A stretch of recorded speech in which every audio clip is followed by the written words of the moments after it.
People, episode 11, TV8.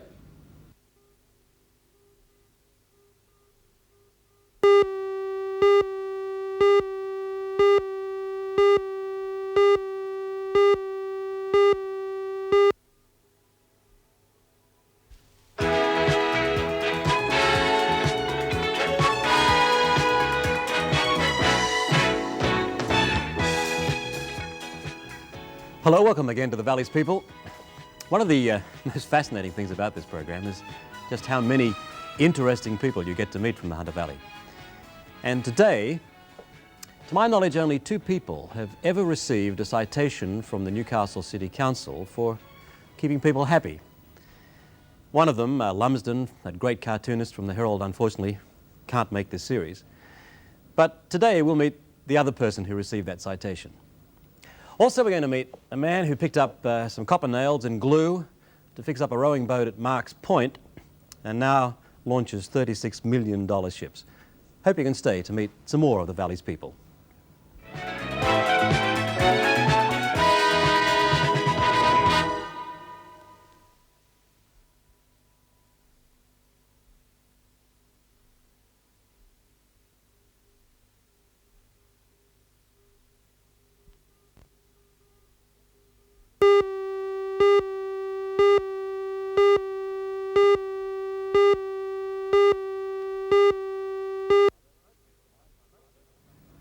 Most people at some time or other in their lives have woken up to the voice of the first guest in the Valley's People today, from 2KO and 2HD for a time, but certainly Mr. Breakfast Session of the Hunter Valley is Pat Barton.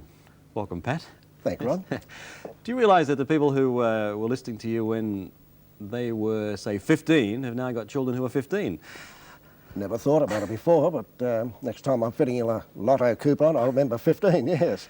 27 years on Breakfast Session here. Do you ever tire of getting up at 3:30 in the morning?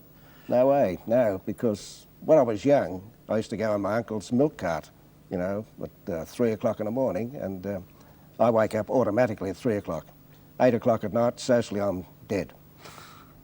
That probably keeps you alive a little bit in the morning, though. It does help, doesn't it? Oh, yes. Yes. Yeah. Well, the citation that I spoke about earlier, which was given by the Newcastle City Council, is, I think, just purely for 2 people who've made people laugh in the Hunter Valley over a period of time. Did that please you? Have any effect on you at all? Yes, it did. Getting something for doing something that you enjoy doing and get paid for, you know. Right. Right. And as you mentioned, Les Lumsden was a marvellous cartoonist. And in my case, something I really appreciated, you know, and from then on, I've always been very prompt paying my council rates. It's probably a little more practical than the key of the city, really, isn't it? Oh, yeah, really. At least you get something to show for it.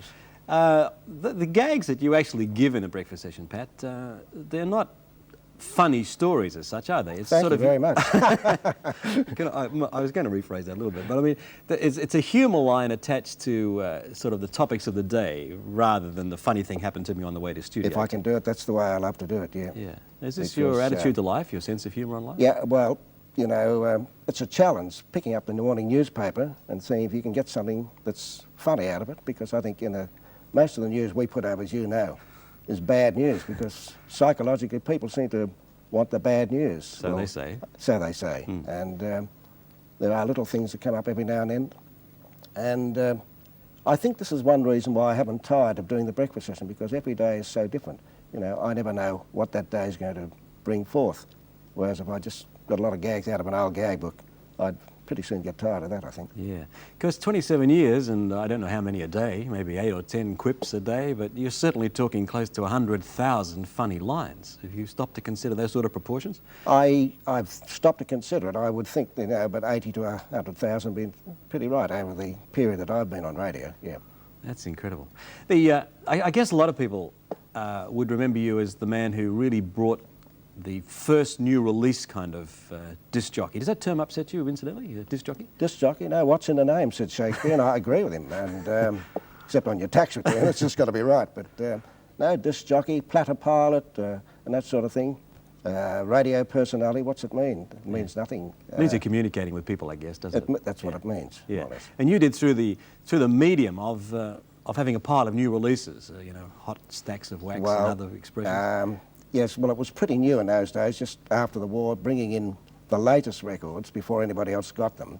And I used to do Platter Chatter, you know, which was, you know, say you got 40 new records, you'd pick out 8 or 10 of the very best and present them before anybody else. You'd have to sell the record, like you'd have to give a story about the artist or something like that, which we don't do these days. No, it seems to be missing a lot now, doesn't it? Because, you know, Top 40 more or less rotates the same records, and people know all about the artist anyway. They see it on television. They don't want to know about it. They've seen them visually.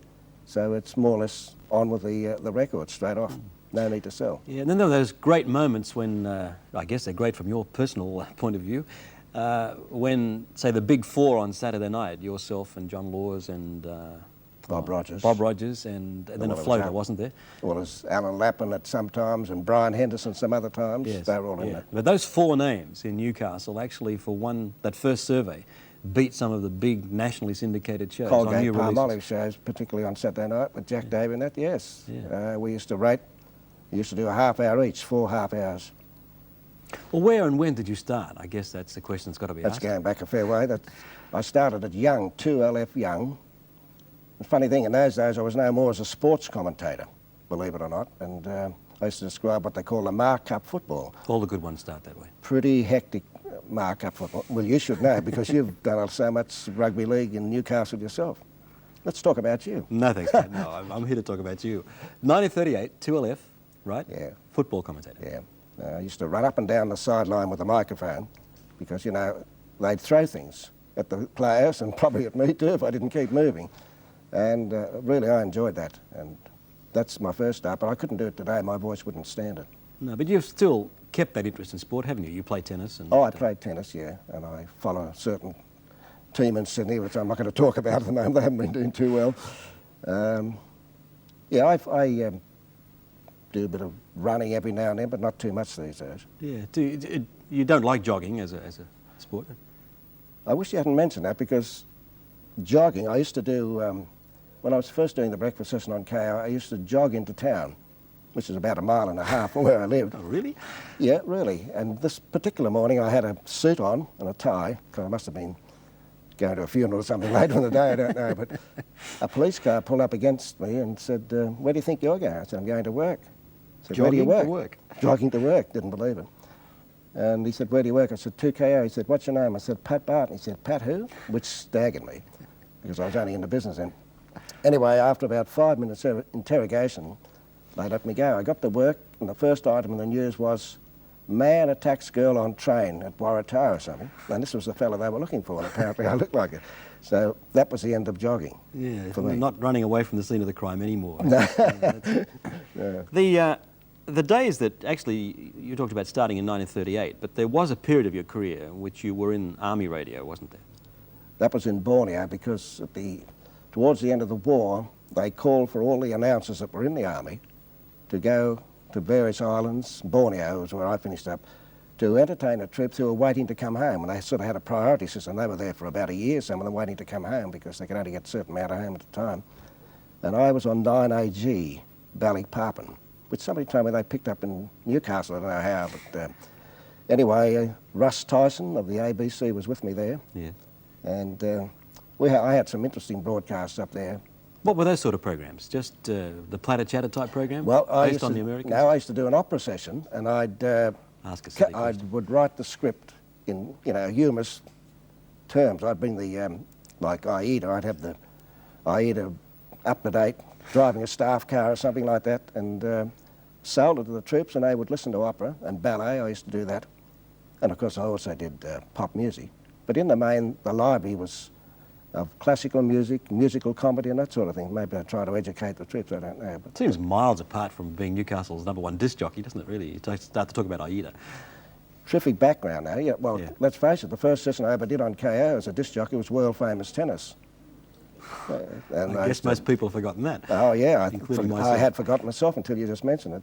World-famous tennis, you know, you have to come up with names like Giovanni Martinelli and all those sort of names. You'd have to, German names. It was good training. I like the name Balikpapan. We go back there. You were in the army? And, Balikpapan, yeah. Right, and working in that radio station. Yeah. That Balikpapan had American, Dutch troops, English troops and Australian troops, the 7th Division. And one of the things I remember most about that, well, the highlight of my stay there was covering the broadcast of the arrival of Lord Louis Mountbatten, who was the Supreme Commander of Southeast Asian troops. And he just conquered Burma from the Japanese. And he arrived in beautiful white admiral suit. He was a figure to look after. He was really a film star, 6'4" and very handsome man. And he flew in, got on the back of this army truck, and I had the microphone. He said to me, "Is this a world broadcast?" I said, "No, it's just around the island of Borneo." He said, "Great."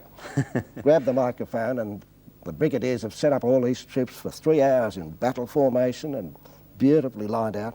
He said, "Fellas, you're not going to hear me out there. Well, come round the truck." And they all broke line. Oh, right. And then he started to tell them about, he was sorry that we had to keep him there that long, but look, he said, "I haven't seen my wife 3 years. Matter of fact, I just waved her. She was going in a plane in the opposite direction on the tarmac," which is true. She just passed him in a plane. She was going to India or something. His senseless slaughter would have an effect on you then, I Oh, guess. yeah. Can't believe it. Unbelievable. Yeah, yeah. Everyone's got some of those stories of the sort of the funniest thing that ever happened to me on the air. Could I ask you about your experience in that area? Funny thing, they don't happen to me, except going back a long way. I can remember a news item. The news editor came in and said, "Here's a news item, you better put it over straight away." So I opened the microphone and said, "And here's a news item just to hand." And just as I did that, there was a flurry in the air conditioning duct. And out fell a pigeon. Couldn't believe it, a live pigeon. So not being very adept at ad-libbing like Don Lane for these certain occasions, all I could think of was, and it's arrived by pigeon post, which is pretty corny. But you can see all these pigeons. They sit on the GPO across the road, the Newcastle Post Office. And that was that, and the case of the early bird met the early bird for once. Right. Well, talking about early birds, I mean, the number of people you call early in the morning, do you get to know these people over the years? Yes, 5 till 5:30 is calling bus drivers, taxi drivers, and I got a wonderful story from a taxi driver. This was only happened last summer. It was a hot summer's night, and he told me that, he phoned me up for this one. He picked up this lady, my fair lady, and she said that the filter system had broken down in the pool and she wanted to go to the beach. She was determined to have a swim. It was a very hot night. Halfway to the beach, she started to strip off in the taxi. And she said, "Here, love, hold this." And love held this. And I said to him at the end, and of course, not once did you look in the rear vision mirror. He said, "No way." I said, "And you didn't turn around?" He said, "No way." Didn't have to. She was sitting alongside me in the front seat. And that's, I think that's about the funniest thing ever that I've heard. It was a case of my fair lady, my bear lady, Yeah, and true stories are the best. That's true stories are the best. Thank you, Pat, anyway. Thank you. Let's hope that for a lot of people yet to come, there's a lot of enjoyment in the breakfast session of Pat Barton. Thank you. I'll be back in just a moment with the second guest in today's program of the Valley's People. Hope you can stay.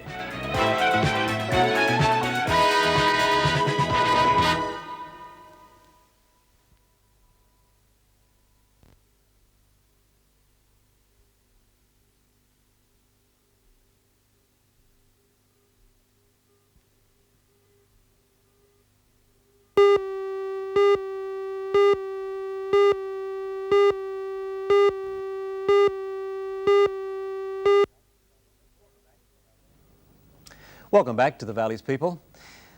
Our next guest today is certainly a man who's come out of a shipbuilding family, and that's Don Laverick, the General Manager of Carrington Slipways Proprietary Limited.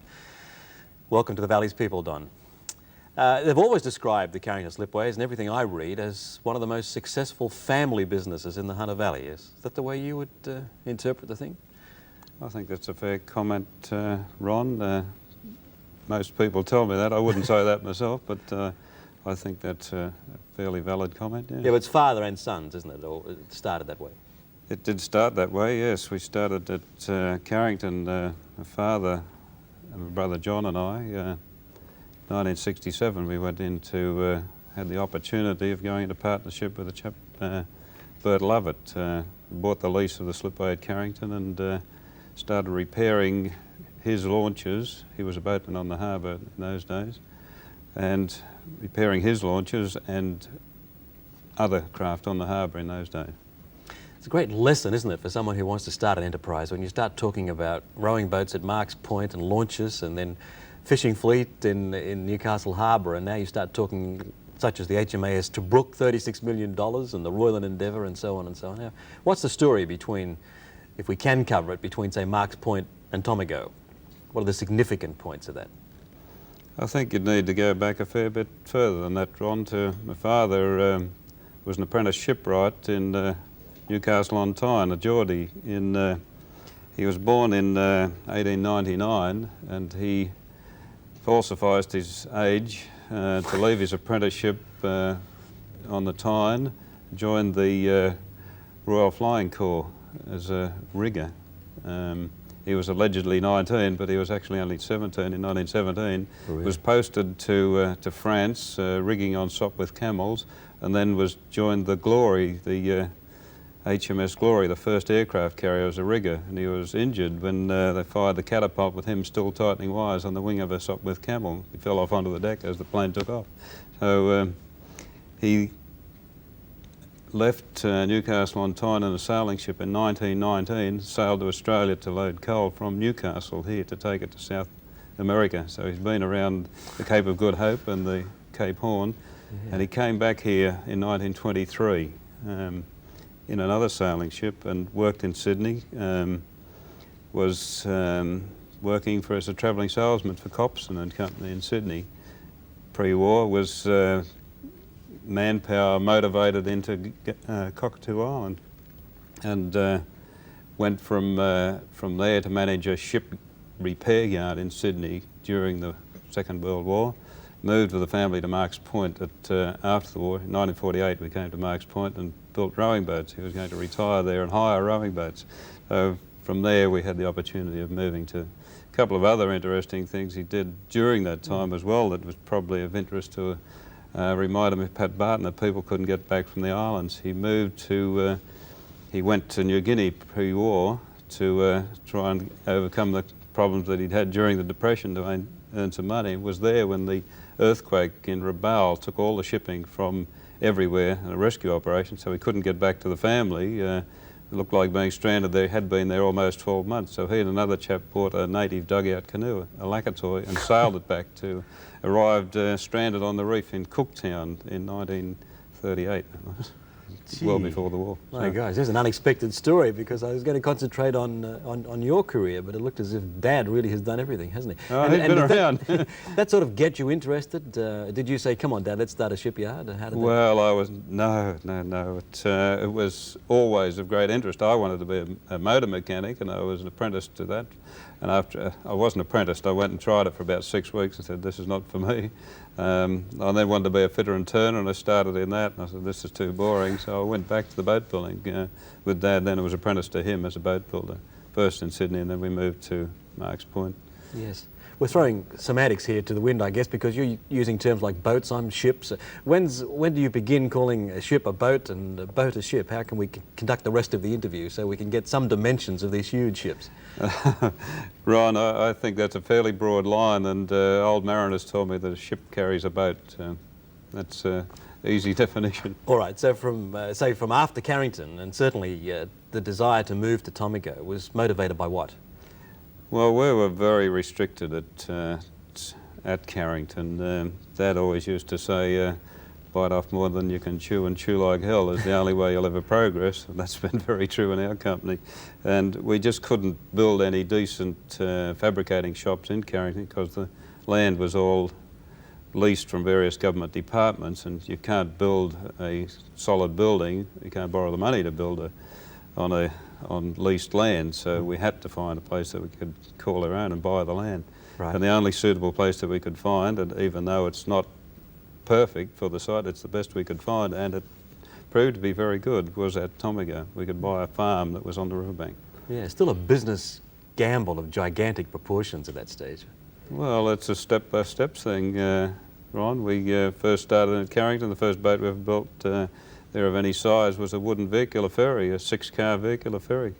That was N1, and we went up from there in various steps through to the biggest ship we'd built at Carrington was the Sedco Helen, a 200-foot oil rig supply ship, the first one that we'd built. And at that time, we've built many since then, but we used to build one ship at a time, then we could start a 2 at a time sort of thing, or one, starting one, we're halfway through another one. So it's been a gradual thing. Yeah, but why do you think, Don, that, say, Carrington Slipways at that stage was succeeding and other yards, state-owned and private-owned around the world and even within Australia, weren't succeeding?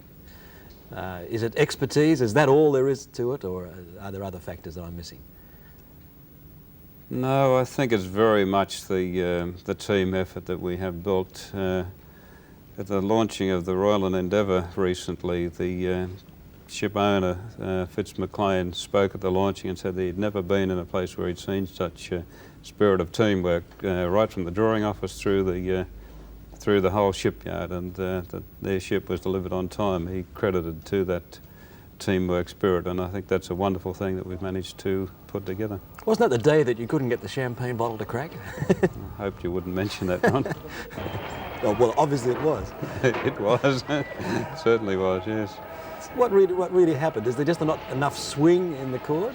Well, being an asymmetric catamaran with the hulls of different shapes on each side, one straight and one curved, the ribbons that held the bottle were different on both sides, and the chaps assured me that they'd tried it with a bottle and it worked perfectly, but it certainly didn't work when we tried it with a champagne bottle. It must have been a very tough bottle, I think. Now, the Royal and Endeavour actually was, you could say, your first cruise ship, wasn't it? Not quite true. We did build the Captain Cook 2, which cruises on Sydney Harbour. It's a day cruise ship. This is the first one with purpose-built for cruising with cabins and en-suites, and very luxurious ship, very nicely fitted out.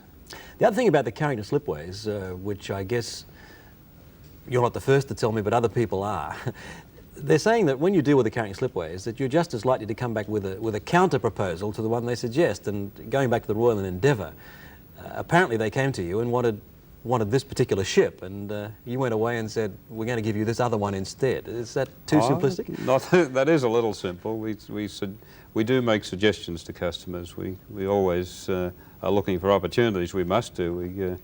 We build a lot of ships in a year, and we can handle about 4,000 tonnes of steel even in the complicated shapes that we build. And if we build something that's very heavy and straight going, like the limestone carrier we're building for Adelaide Brighton Cement Company, we could probably handle 6,000 or 7,000 tonnes of steel in a year. So that takes a lot of customers. So we are always looking for proposals, new propositions to put to customers. But the design for that Royal and Endeavour was your own, wasn't it? Yes, it developed in our drawing office between several of the folk there and myself. We talked it over, which is the best way to go, which is, again, part of the team effort that I mentioned. Yes, more passenger comfort. Yes, because the original Roylands would roll on wet grass. They were very, very tender ships. Right. I guess there are just so many fascinating aspects to building ships that I'm not familiar with, but it strikes me as a little odd. And I suggest a great deal of your father's spirit would have gone into this. To get a contract for, say, the HMAS Tobruk for the Navy, which is, well, as I read anyway, $36 million, it just doesn't come through the mail or through tendering necessarily. I mean, how did your Slipway get this gigantic ship? Well, it's gigantic for us, yes, but it's not what you would call a big ship by world standards. No, I meant relatively. We have the space and the ability and to build a ship, but to convince the Navy or the Department of Administrative Services, the contracting authority, that we could build a ship was quite another thing, and we had to go back over a proven record of reliability, compare the amount of steel in that ship that we were going to build in 2 years with what we'd done in previous 2 years, and prove to them by statistics that we could handle that quantity of materials. And the one thing that they were concerned about, that we were as well, was all the communications and electronic and electrical outfit on the ship. And I must say that our subcontracting company have done a wonderful job with that ship in getting it through in time. They've had a very steep learning curve there, and they've done very well with it. Convincing the Navy could do it, that was another story. Yeah, well, I think you've convinced them now. Don, is it true that you had such faith in shipbuilding in Tomago in the Hunter Valley that you kept on building ships when in fact you had no orders? Is it true that, as I'm told, that at some stage of the career of Carrington Slipways you could actually go and buy a tug off the shelf? That is true, Really? Ryan, yes. Yeah.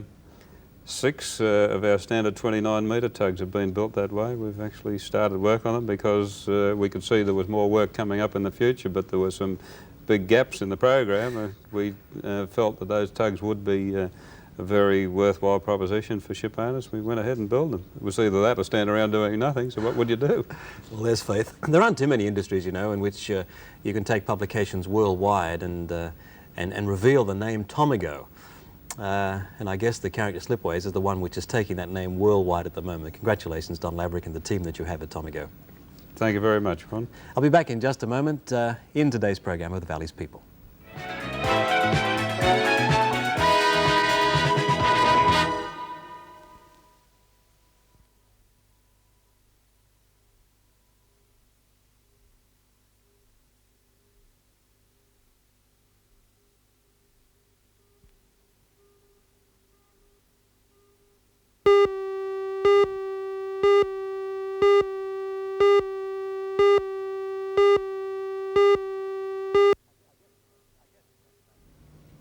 Our guests today in The Valley's People have been Mr. Breakfast Session in Newcastle and Hunter Valley, Pat Barton, and also the General Manager of Character Slipways Proprietary Limited, Mr. Don Laverick. I hope you can join us again in our next program when we meet 2 more fascinating people from the Hunter Valley. Hope you can join us.